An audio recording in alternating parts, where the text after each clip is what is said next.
വീണ്ടും വാർത്തകളിലേക്ക് വരാം. വീണ്ടും സംസ്ഥാനത്ത് നിപ്പ ആശങ്ക ചെറിയ തോതിലെങ്കിലും ഉയരുകയാണ്. പാലക്കാട് നാട്ടുകൽ സ്വദേശിനിക്ക് നിപ്പ സ്ഥിരീകരിച്ചു. പെരിന്തൽമണ്ണ ആശുപത്രിയിൽ ചികിത്സയിൽ കഴിയുന്ന 38കാരുടെ പരിശോധനാ ഫലമാണ് പോസിറ്റീവായിരിക്കുന്നത്. പാലക്കാട് തച്ചനാട്ടുകര ഗ്രാമപഞ്ചായത്തിലെ 6 വാർഡുകൾ കണ്ടെയ്ൻമെന്റ് സോണാക്കി ജില്ലാ ഭരണകൂടം പ്രഖ്യാപിച്ചിട്ടുണ്ട്. യുവതിയുടെ പ്രാഥമിക സമ്പർക്ക പട്ടികയിൽ 59 പേരാണുള്ളത്. സമ്പർക്ക പട്ടികയിലുള്ള ആർക്കും രോഗലക്ഷണങ്ങൾ ഇതുവരെയില്ല. യുവതിയുടെ റൂട്ട് മാപ്പ് ഉടൻ പുറത്തുവിടുകയും ചെയ്യും.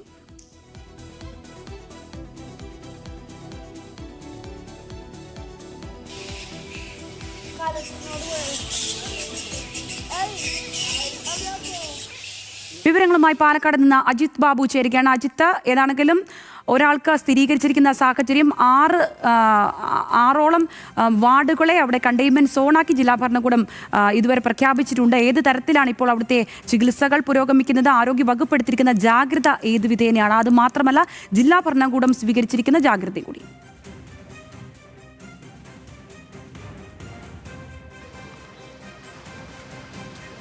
സംഗീത, അതിലൊരു തിരുത്തുള്ളത്, ഈ തച്ചനാട്ടുകര പഞ്ചായത്തിലെ 4 വാർഡുകളാണ് നിലവിൽ കണ്ടെയ്ൻമെന്റ് സോണായിട്ട് പ്രഖ്യാപിച്ചിരിക്കുന്നത്. 7, 8, 9, 11. മറ്റ് 2 വാർഡുകൾ കരിമ്പുഴ പഞ്ചായത്തിലെയാണ്.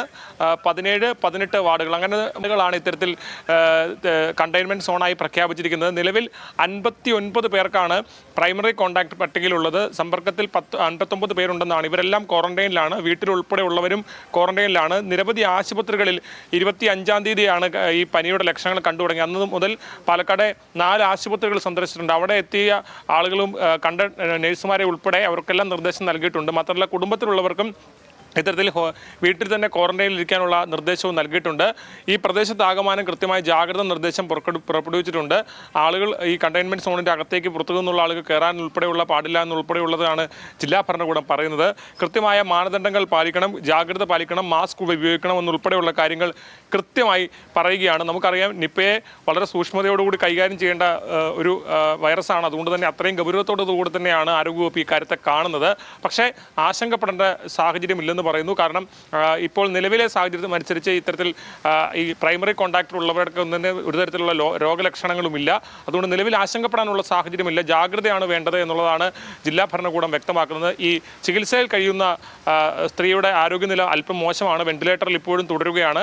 ആരോഗ്യനിലയിൽ പുരോഗതി നിലവിലില്ല എന്നുള്ളതാണ് നമുക്ക് മനസ്സിലാക്കാൻ കഴിയുന്നത്. ഏതാണെങ്കിലും ഗുരുതരമായി തന്നെ അവരുടെ ആരോഗ്യനില തുടരുകയാണ്. അതോടൊപ്പം തന്നെ ജില്ലാ ഭരണകൂടം കൃത്യമായ ജാഗ്രതാ നിർദ്ദേശങ്ങൾ ഇതിനോടകം തന്നെ നൽകിയിട്ടുണ്ട്. പാലക്കാടും അതോടൊപ്പം തന്നെ മലപ്പുറത്ത് ചികിത്സ തേടിയത് ഉൾപ്പെടെ കണ്ട ആളുകൾക്കെല്ലാം തന്നെ ഇത്തരത്തിൽ ക്വാറന്റൈനിൽ പോകാനുള്ള നിർദ്ദേശം ഇതിനോടകം തന്നെ നൽകിയിട്ടുണ്ട്. കൂടുതൽ ജാഗ്രതാ നിർദ്ദേശങ്ങളും വേണ്ട ക്രമീകരണങ്ങളും എല്ലാം ഇന്ന് വൈകിട്ടോടുകൂടി ജില്ലാ ഭരണകൂടം നിർദ്ദേശങ്ങളായി നൽകും. അത് കർശനമായി പാലിക്കണമെന്നുൾപ്പെടെയുള്ള കാര്യങ്ങൾ കൂടിയാണ് ജില്ലാ ഭരണകൂടം പറയുന്നത്. ശരി അജിത്ത്, എന്താണെങ്കിലും 59 പേർക്ക് ഇപ്പോൾ സമ്പർക്ക പട്ടികയിൽ ഉണ്ടെങ്കിലും ആർക്കും രോഗലക്ഷണങ്ങളില്ല എന്നുള്ളത് ആശ്വാസകരം തന്നെയാണ്. പാലക്കാട് നിന്ന് അജിത് ബാബുവാണ് ഇത് സംബന്ധിച്ചുള്ള വിശദമായ വിവരങ്ങൾ പങ്കുവച്ചത്. നമ്മൾ